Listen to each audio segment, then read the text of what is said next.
Our scripture reading this morning is taken from Daniel 6, right in the middle of one of my favorite stories in the Bible. Everybody knows what chapter 6 talks about, don't you? Anybody know what chapter 6 talks about? Daniel in the lion's den, of course. So I got your Bibles, Daniel 6, verses 16 and 17.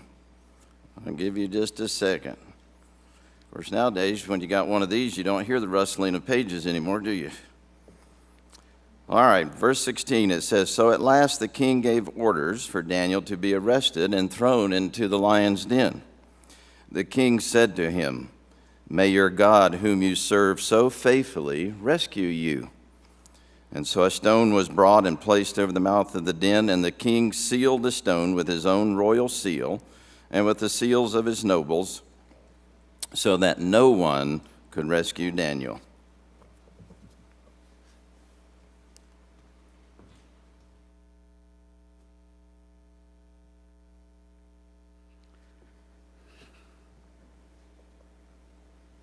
Good morning.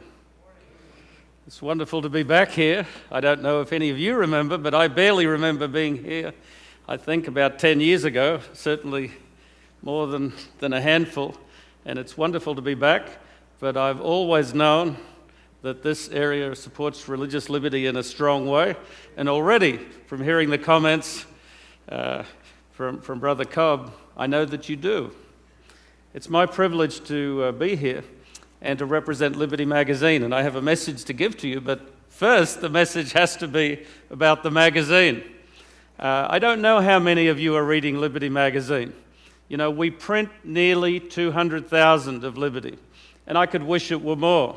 And it could be more if our commitment and our offering every year were much higher.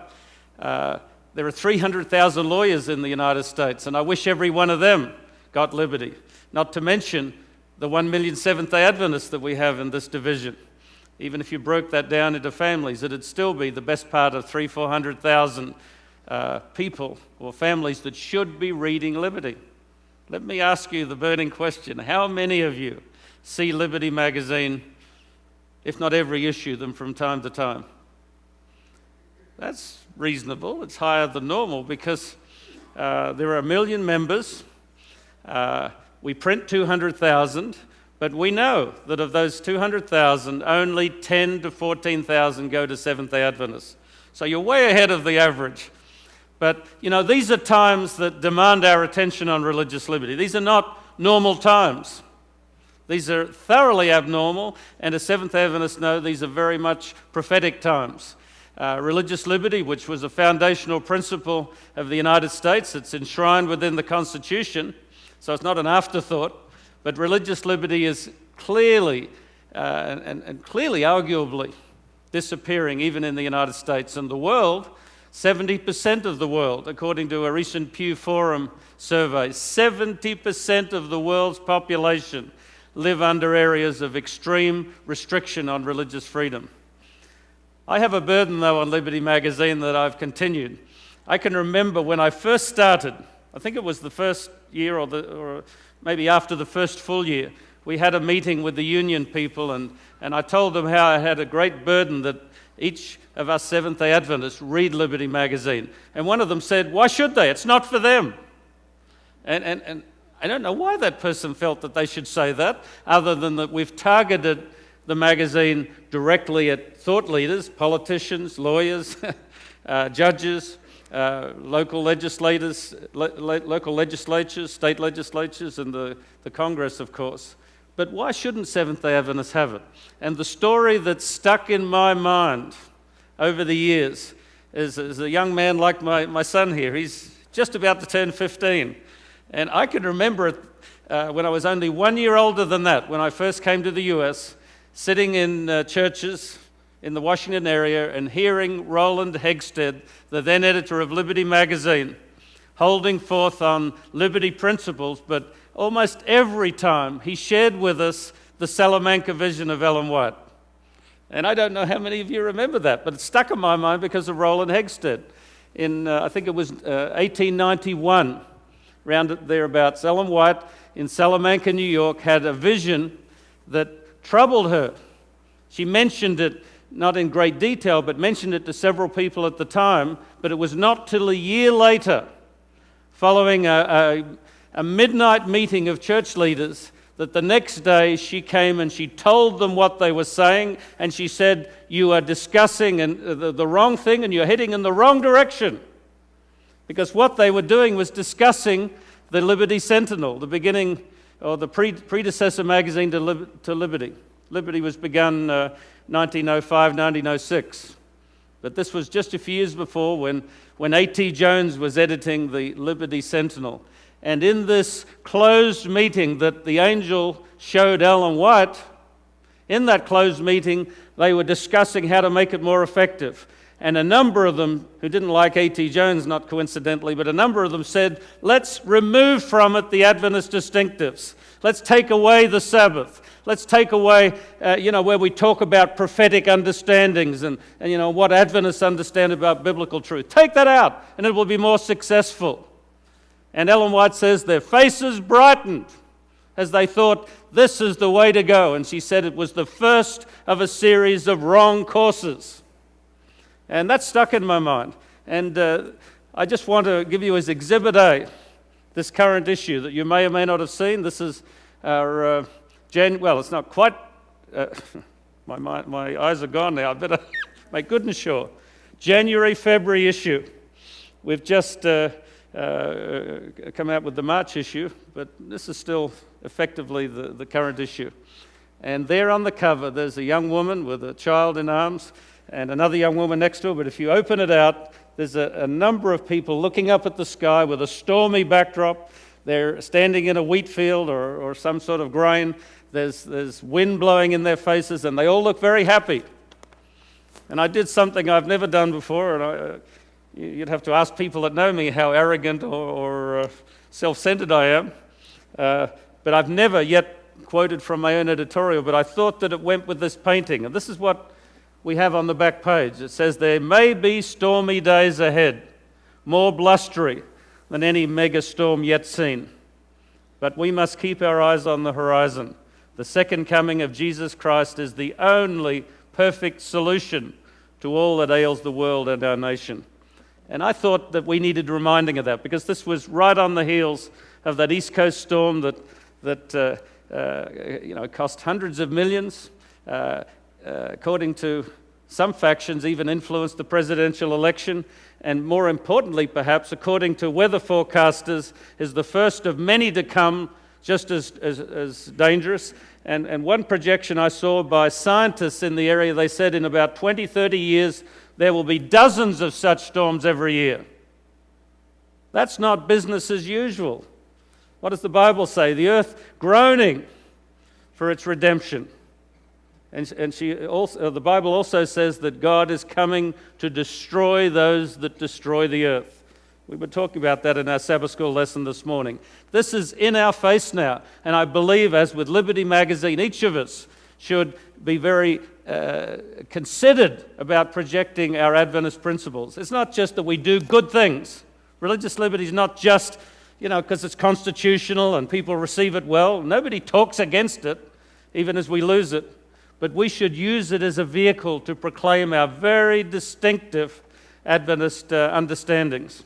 And so I just want you to realize that as I begin talking here today, and as you begin to think for this day and hopefully come this afternoon about religious liberty. If we needed any reminder of where we are, our church got it only a few months ago now, because if you remember, Elder Ted Wilson, our General Conference President, sent out a personal appeal late last year to each church to pray and to fast that God would intervene powerfully in a horrible situation in Togo. Our Sabbath school director there, Pastor Antonio Montero, has been in prison for 1 year. 1 year so far, because there's really still no indication of when he'll be brought before the authorities to explain himself, no indication of when he might be released, because he's in jail in Lomé, the capital of Togo. He's in jail there with any number of common criminals, charged with killing 20 young people, young women, and draining their blood. It's an amazing thing. I mean, it doesn't even compute to our church leaders how a spiritual leader, admittedly in a country that's minority Christian, with an equal minority of Muslims, but mostly animists, a country of 6 million people there on the western horn of Africa. But how could he be charged as the ringleader of a criminal gang that killed so many young women? I mean, the story is simple enough, that they caught a guy that they thought was connected with it, tortured him, and he named our pastor as the ringleader.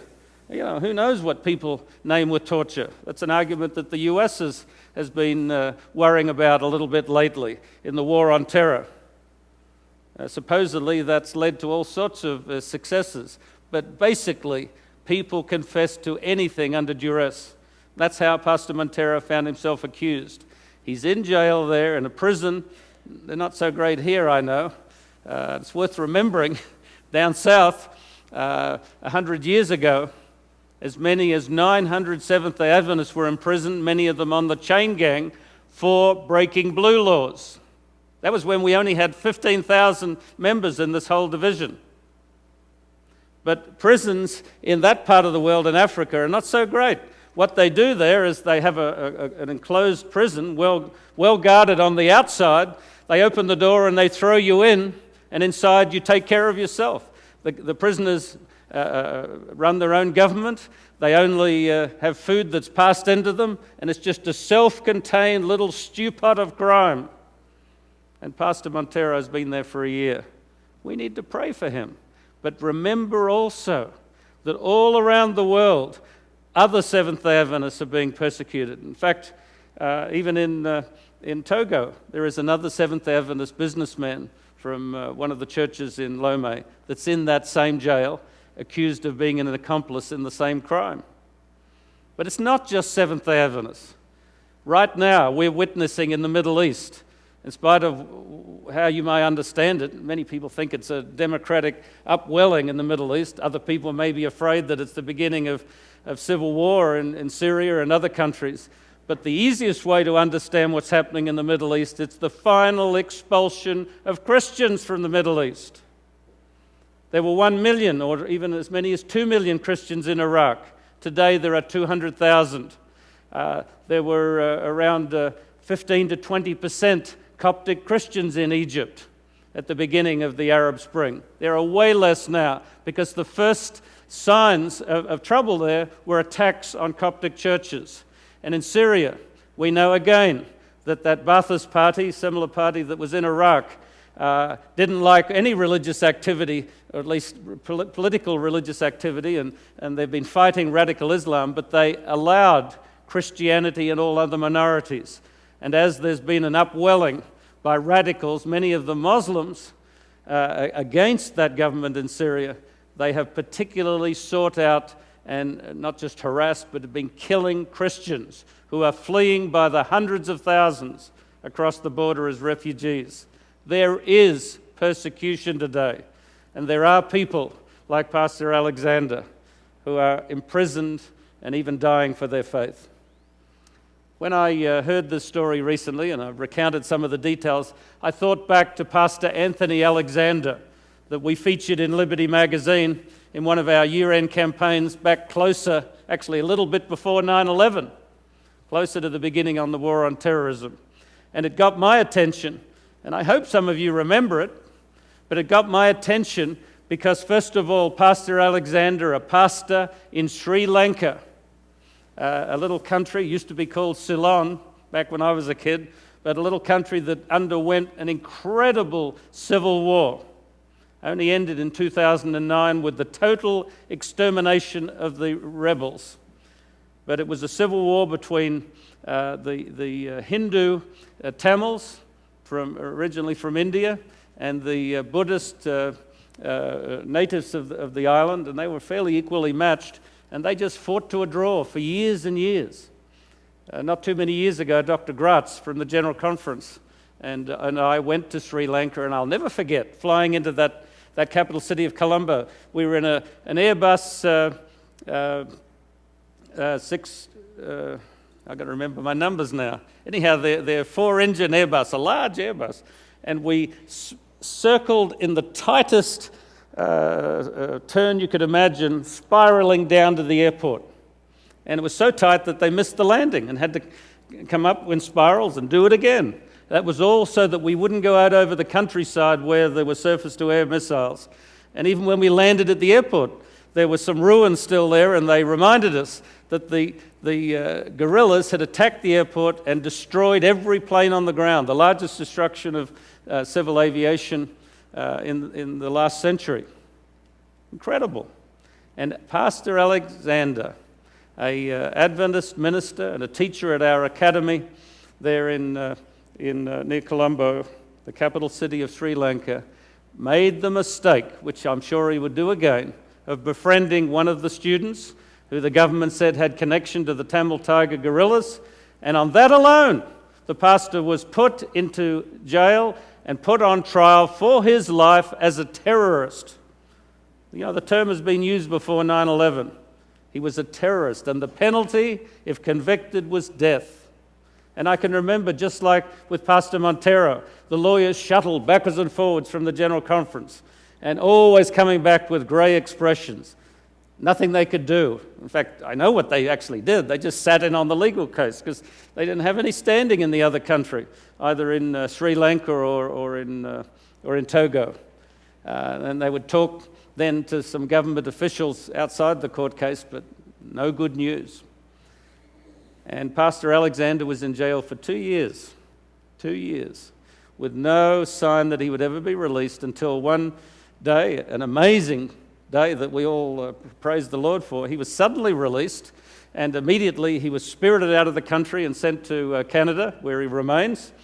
And the case was dropped, although when they let him go, it wasn't that it was being dismissed, it was just a little breather. He was going to be recalled. The amazing thing to me was not just that experience he went through, which I'm sure was traumatic, and the whole world church was troubled by it. It was when I interviewed him there in Canada and found out a little bit of what happened, it really put a different light on it for me. He told me, for example, that regularly they would, while he was in prison, they would bring him in for interrogation, they would tie his ankles together, put a pole through his ankles, because the rope was holding it, hang him upside down, and beat on the soles of his feet to cause damage, injury, pain, but no marks. Then also he said that they regularly would bring him in and as part of the interrogation put books on his head and beat him with cudgels on his head for long periods of time to create brain damage, headaches, memory loss, but again, no marks. And, I couldn't imagine dealing with that. How would you stand up to that for 2 years? But the thing that just blew my mind away talking to Pastor Alexander is he said that it was God, he believed that it was God's will that he be imprisoned. Amazing. And more amazing that when the time came for his release, he actually did not want to be released. Now, we know the Stockholm Syndrome and so on, but that wasn't what was happening here.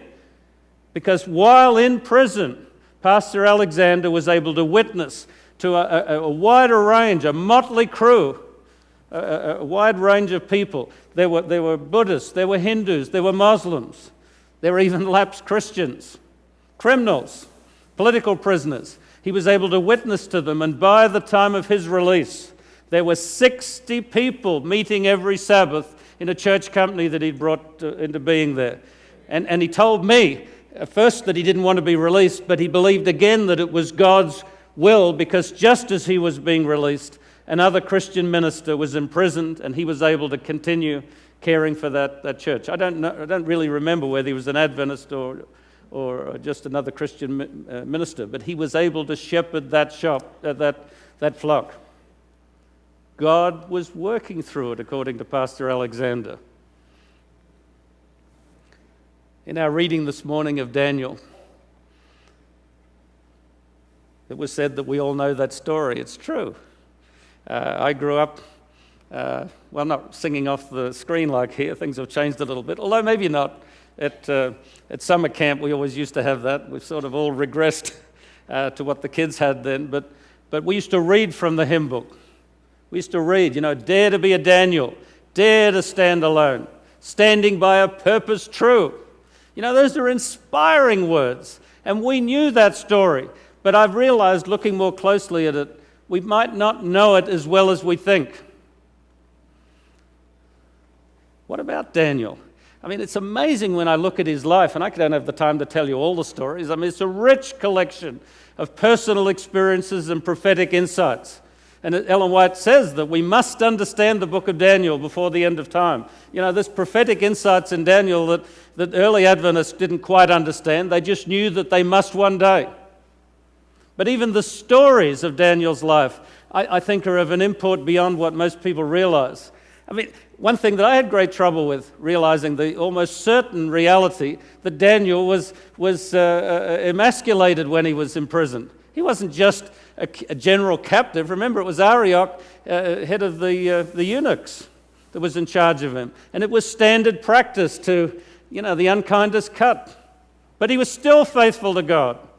He was faithful over food. He was faithful over an understanding of God. He was faithful enough over the dream to be ready to be killed with the other magicians, if necessary. But he thought he believed God would give him the understanding of that image of Daniel 2, which God did. And as we come up to Daniel 6, just a few verses before, we've got Daniel there, now an old man, now well regarded, even by says the son of Nebuchadnezzar, but it's not really clear. Son could be grandson or even later, but he was the descendant of Nebuchadnezzar. Belshazzar, the dissolute, that's the way he's going to go down in history, because here, the night before his kingdom fell, he's having a hearty party with the temples from the sacred vessels that had been taken by force from Jerusalem.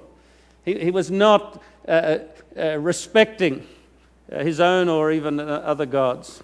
And here in the middle of all of this debauchery, the hand writes on the wall. Remember that? Daniel's brought in because, this is the only person with respect and understanding in their view that could deal with this. Daniel explains it, kingdom lost, weighed, and, it's a very cryptic message, weighed and found wanting. And Daniel, as a reward of that, if you remember, was said he would be the third man in the kingdom. Well, such a kingdom. That night it says Belshazzar was slain. His kingdom was lost. The Medes and the Persians came in through the dried up riverbed, through those impregnable walls, and the city fell. And the next day, and this is my point, the next day, as the kingdom was realigned and a new overlord was put in charge, Darius the Mede, it says in verse 6, chapter 6, verse 1, it pleased Darius to set over the kingdom 120 satraps to be throughout the whole kingdom, and over them 3 presidents, of whom Daniel was one. When does that happen? That someone could be in the upper echelon of a government on one regime, and then next time, after an invasion, he's now on the same level. It was pretty amazing that President Obama would continue the defense minister. But, we all thought that might have been some ploy. But you don't have normally someone from one party to another that leads in one regime and then leads in the other, let alone when there's been a violent overthrow. It doesn't happen, but it happened with Daniel because of his integrity. But he was suspect. And the story goes on to say that those 120 rulers and the other 2 presidents envied Daniel, wanted to destroy him, wanted to get rid of him. And of course, we know that this is human nature. I can tell you without telling you any secret. It's the same at the General Conference. I can tell you within our religious liberty circle, it's the same. Not just that they have different views on religious liberty, some of them, but they have different views on where their role should be. The jealousies and the aspirations of people are in conflict all the time. And it said they tried to get a cause against Daniel and they could find none except his religion. And this afternoon we might talk more about it. But, very often Adventists in the workplace usually are asking for some accommodation. And I've noticed that in almost every case where it's granted only because that person's work experience and their interaction with their fellows is reflective of their faith. If there's an inconsistency, they will not get accommodation. Their faith is the central thing here, not their legal right for accommodation. Same with Daniel. And they came up with a brainwave way to get Daniel. They went to the king and they said, King, live forever. You're over this new kingdom. You clearly want to gain some control here. How about this? Here's a rule that you should put into law that for 1 month, no one should make any application to any god or any person except you. That'll show your dominance. And of course the king liked it. And they signed it into law, the law of the Medes and Persians. And the central text that I want to share this morning is then in Daniel chapter 6, verse 10. And it says, when Daniel knew that the document had been signed. You think he was absent and disconcerted or unconcerned? Like us with religious liberty, he was watching events very closely. He was well aware of their plots and plans. He was well aware of the king there signing. The president now, when he signs something, the media are gathered around and both parties cluster to see their thing put into law. I'm sure it was the same. This was a big public ceremony, and Daniel had been, I'm sure, through emissaries and functionaries from his department, keeping tabs on it. And the minute he knew that it was signed, what did he do? Did he make legal application? Did he go to the Constitution? Did he come in and ask for an audience with the king? Let's solve this, King Darius. Most significant to me, it says, the minute he knew, when Daniel knew that the document had been signed, he went to his house where he had windows in his upper chamber open toward Jerusalem, and he got down on his knees 3 times a day and prayed and gave thanks. That reminds me of Pastor Alexander. Was there any reason for Daniel to be thankful that the conspiracy against him by 122 people had reached its point? Why did he give thanks? It's an interesting point, and I believe he gave thanks because, like Alexander, like those worthies that Paul talks about in Hebrews, he saw in his situation an opportunity for God to reveal himself. He saw there an opportunity for him to show by his continued obedience that God was meaningful in his life. And there's no way to think that he knew of a certainty in advance how the experience would turn out as far as his personal safety. But he was certain that God was going to reveal himself. He was certain that this would spread God's name among these new rulers. And he was right. And they went to the king and they said, this fellow's done what you said not to. And Darius immediately saw he'd been tricked. And the lion's den was prepared and they threw him in. And in our reading it says, it was sealed up. I've been reading a little bit more widely lately, and I went to Bell and the Dragon, an apocryphal book that Adventists don't normally read. I believe it's in the Dewey Bible, the Roman Catholic Bible. It's been around for a long time, and curiously, it's in the Septuagint, the Greek writings that much of the Bible comes from.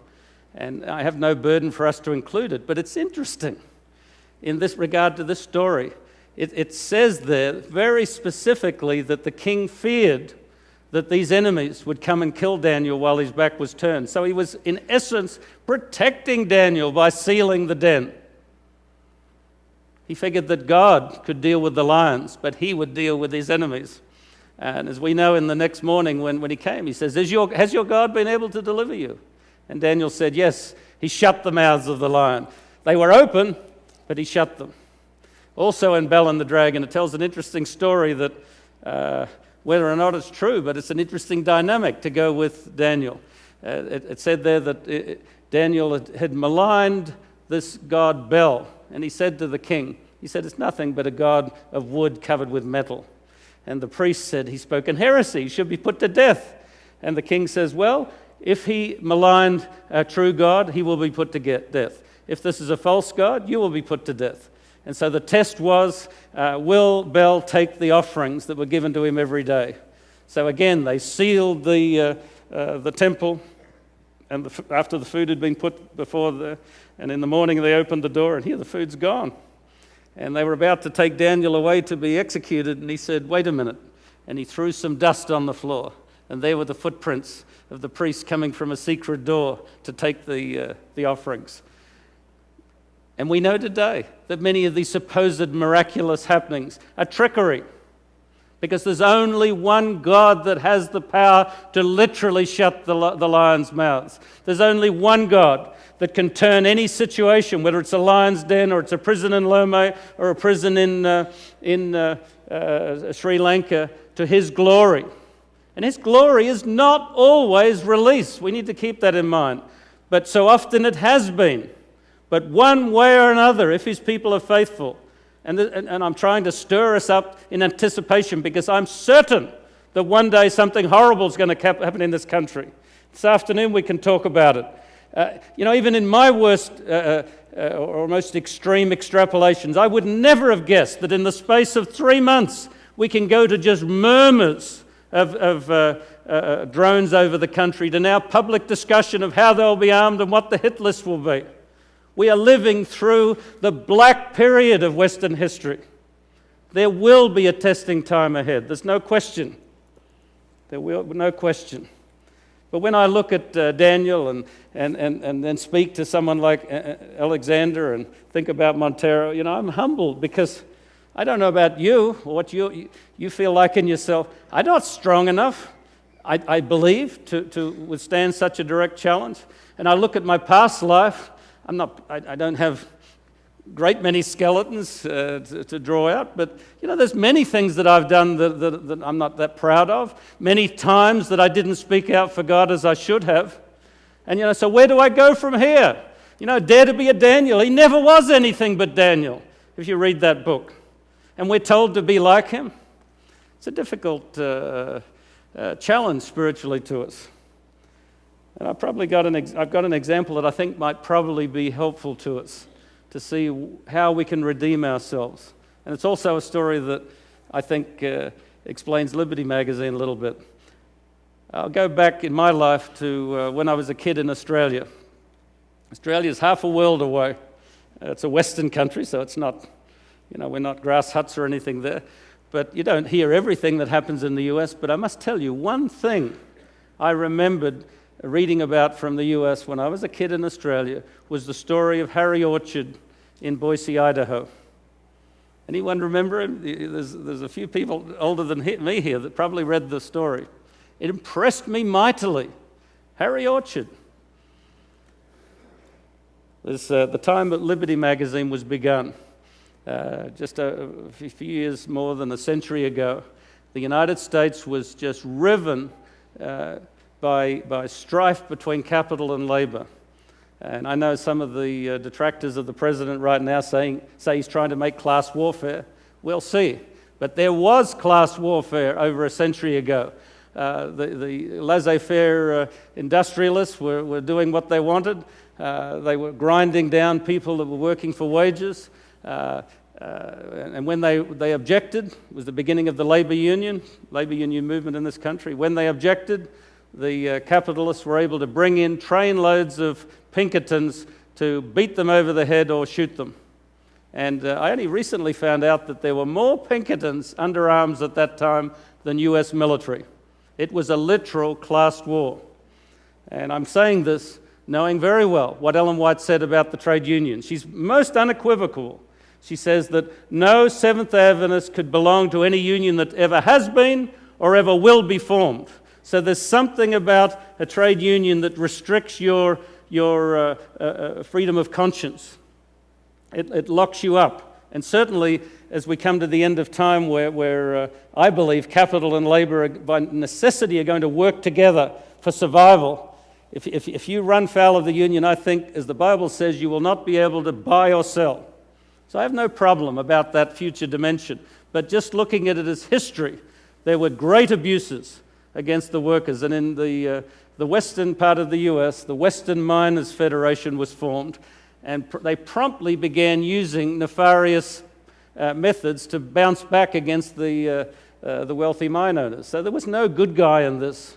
There was just a dangerous dynamic where capital was being used against the interests of the working person. And the Western mine owners hired a number of thugs. One of them was called Harry Orchard, and he got up to no good. He bombed a train at one point, killed about 14 men. He bombed a mine, killed nearly as many. He tried to assassinate the governor of Colorado, failed. He killed a mine owner, first trying to poison him. That failed, so he knocked on the door and shot him point blank when the moment came. He was an assassin. And the point of his undoing, but the act of infamy, was he went to the little town of Caldwell, Idaho, just down the road from Nampa, where our modern-day Pacific Press is. And he went there with the mission to assassinate the recently retired governor of Idaho, Governor Steunenberg, who had called out the military against the miners in one of their strikes. Interesting story. And it's amazing to read what Harry Orchard was like. He was such a stone-cold killer that he was able to go to the hotel where the governor was meeting with some people. He saw that he was there, sat down at a nearby stool, watched that he was occupied. Then he walked to the governor's home, rigged up a tripwire bomb, walked back, passing the governor on the way, tipping his hat to him, and just as he got to the hotel, there was an explosion and the governor was killed. And Harry Orchard was caught because it was such a little town, and his story to be a sheep buyer didn't convince anyone in that small community, and he was quickly uncovered as the hitman. I want to read you just one paragraph from the New York Times at that time. This is what they said, not about his trial, but a few months later there was a trial where he was brought as a witness against the union bosses. And it was a big trial. Clarence Darrow and others were there as lawyers, so it was nationally followed. And it says here, for 3.5 hours today, Harry Orchard sat in the witness chair at the Hayward trial, recited a history of crimes and bloodshed, the like of which no person in the crowded courtroom had ever imagined. Not in the whole range of Bloody Gulch literature will there be found anything that approaches a parallel to the horrible story so calmly and smoothly told by this self-possessed, imperturbable murder witness. Why was he self-possessed and imperturbable? He was a stone killer before, but something had happened after his arrest and before this trial. It was a story of crime that was shocking to everybody in the nation. But while he sat in jail, Harry Orchard was visited by the son of the governor. And he told him that he and his mother forgave him. He told him that Christ had a place for him in his kingdom. And he gave him Christian material. And by the time of Harry Orchard's trial, he was a converted man and not begging for mercy. I've been into jails and you see these broken men, and plenty of them will try to play the religion card to give another excuse and to get out. But Harry Orchard expected to be killed. It was just an amazing mercy that it was commuted to life imprisonment. But he was not trying to use his religion. He was a changed person. And I went looking for the information on this recently down in our vaults at the General Conference. I've found over the years there's very little material available on religious liberty. A.T. Jones seems to have vanished after 1888. Not totally, but on the face of it, everything. I almost wonder if there wasn't something like the Soviets. They used to airbrush people out of photographs after they fell from favor. So I went looking for Harry Orchard. What had happened? And I found, to my amazement, that back about 40 or so years ago, one of the editors of the Liberty magazine told a story that he got closer to the time about what happened at that time. Because he quoted the governor's wife, Mrs. Steunenberg, about the situation. And she said this, it's amazing. She said, because of your religious liberty material, because we had been reading Liberty magazine, which had just barely begun at that time. She said, we had discovered the Sabbath. And she said, the governor kept his last Sabbath on this earth because of your religious liberty material. Now, I used to be on different committees, in Pacific Press particular, on the different magazines when they came to their annual promotion. And Signs of the Times, we know, has done a great work over the years, for example. But very, very hard to get someone who can say definitively and in isolation enough that the story makes sense that I became a Seventh-day Adventist because of Signs of the Times. It's usually several things at once. So you can't get those pure testimonials very often. But here, the governor said, because of Liberty magazine, your religious liberty material, we discovered the Sabbath. So hold that thought. But as far as Harry Orchard, the arch criminal, in his own day he was seen as a mass murderer, a cold stone killer, in jail, got a vision of what God could do for him. And for then 50 years after, he lived as an exemplary citizen in prison. He was trusted. He eventually got to have a little house just outside the walls, but he was never let loose from prison. He was baptized as a Seventh-day Adventist, and as I look back at the record, some records say that he was baptized in the kitchen in a dish, a big pot they used for the dishes. Somewhere else it says that he was let loose for the day under guard to go to the Adventist church to be baptized. I think the former, because this was a mass murderer on a national scale. The nation was watching him, and they watched and they watched, and they saw nothing but Christian charity exemplified by that man until his dying day. That's where you and I can be. Because in reality, our liberation, our religious liberty, is something that comes from God. It's nothing to do with the Constitution. It's nothing to do whether you live in the US or Sri Lanka or communist China. There's situations that it can be harder to live up to the freedom that you have inherently from God. But it is at root a spiritual release. And if we live consistently in that reality, things will happen in the world around us. The lions' mouths will be stopped as they were for Daniel. The critics' mouths will be stopped as they were with Harry Orchard. His life, after an incredibly bad beginning, ended in an enduring testimony to the changing dynamic of the Holy Spirit. And that's as effective, I believe, in its own way, as someone who never appeared to step out of line. I want to read you, and time's gone more than I thought, but I want to read you a few verses or a few sentences from a sermon given on Daniel and the Lion's Den by Charles Spurgeon, the Prince of Preachers.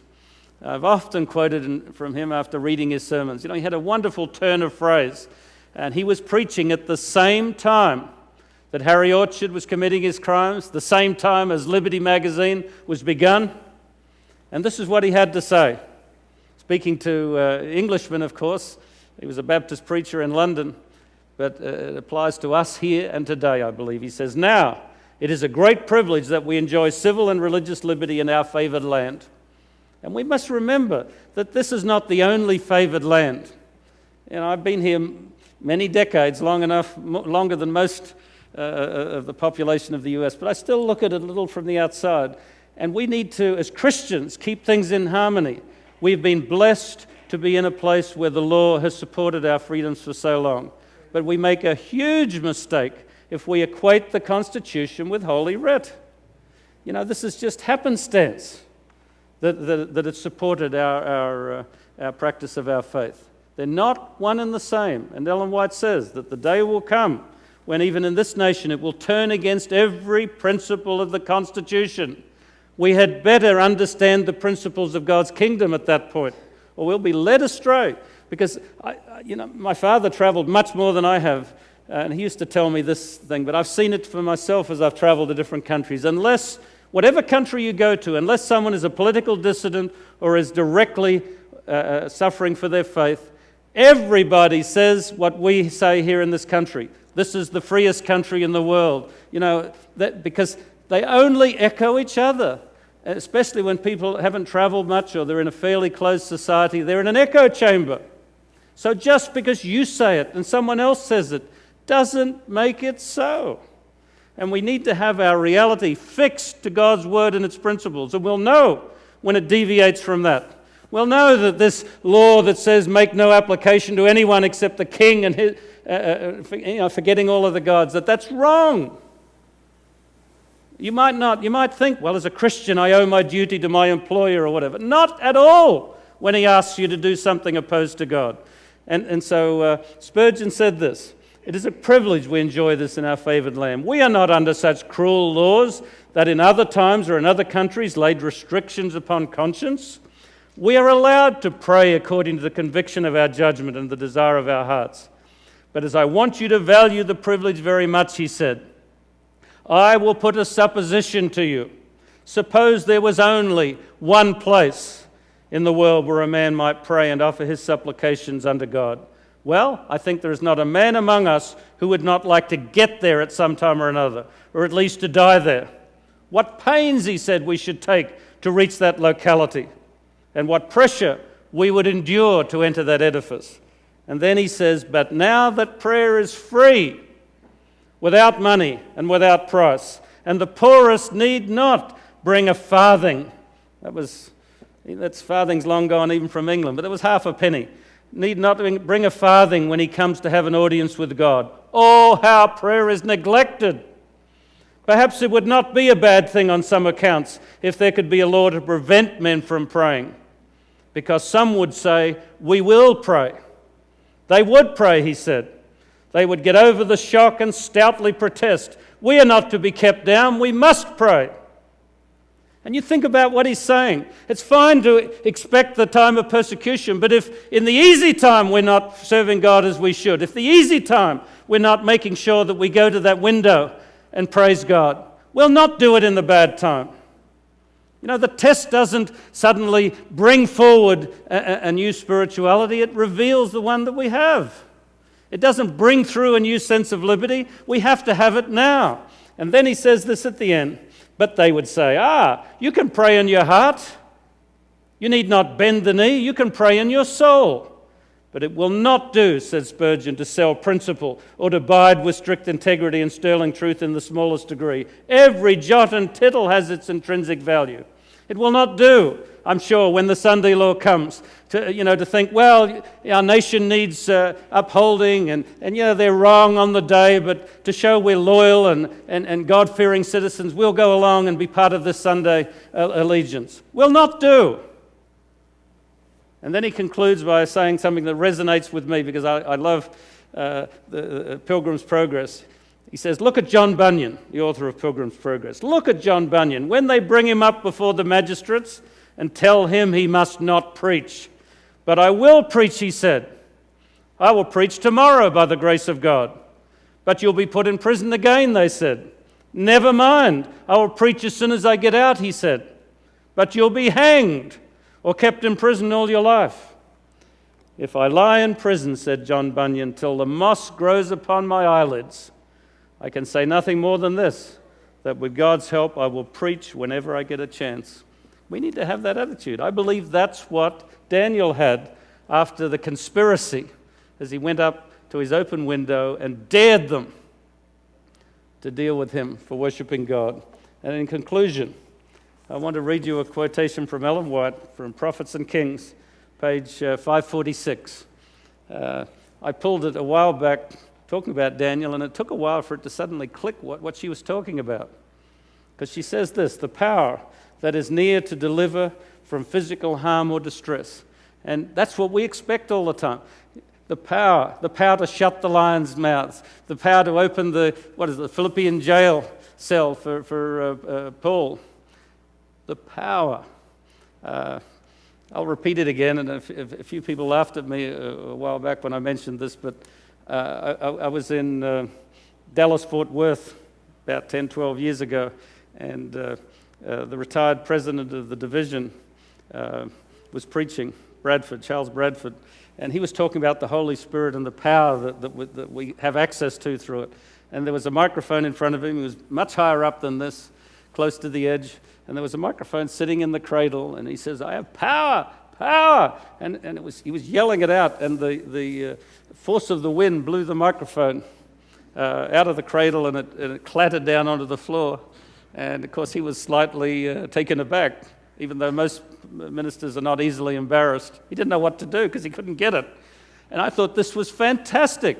We talk about the power of God, and they're just words for most people.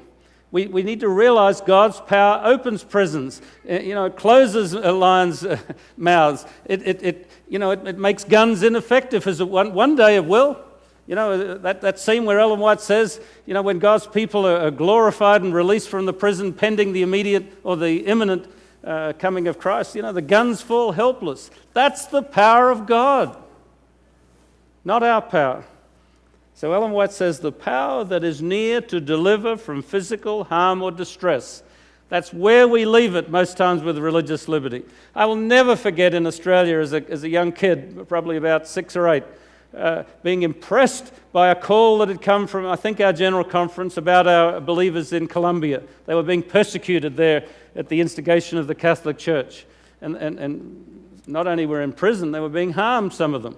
And we prayed for a whole Sabbath that the cease, that they be delivered. And I really now don't think that's what God ideally wanted. It was not an insulting prayer to God, but it was misdirected. God doesn't want us to pray to be released. He wants us to pray to glorify Him, that the situation will be to His advantage. And Ellen White continues in this quote. She says, and I'll start it again on the last run. She says, the power that is near to deliver from physical harm or distress is also near to save from the greater evil. The greater evil is to deny God. The greater evil is to embarrass God. The greater evil is to turn away and pray into the corner of the closet. She says, making it possible for the servant of God to maintain his integrity under all circumstances and to triumph through divine grace.